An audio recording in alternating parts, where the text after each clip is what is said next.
नंदवाळ गावामध्ये अवनी बाल अधिकार मंच गेल्या 2 वर्षांपासून सुरू आहे। या मंचच्या मुलांनी गावाबद्दल एक स्वप्न बघितलंय। यामध्ये स्वच्छ गाव, बाग, वाचनालय, हायस्कूल, कॉलेज, खेळाचं मैदान, झाडे लावणं, आरोग्य केंद्र आदींचा समावेश आहे।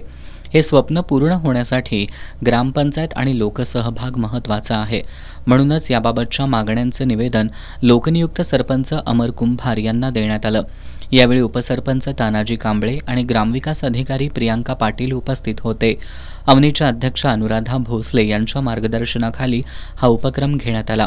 यावेळी देण्यात आलेल्या निवेदनात गावामध्ये बाल संरक्षण समिती स्थापन करण्यात यावी, स्वच्छतेबाबत जनजागृती करण्यात यावी, घंटागाडी सुरू करावी आदी मागण्यांचा समावेश होता।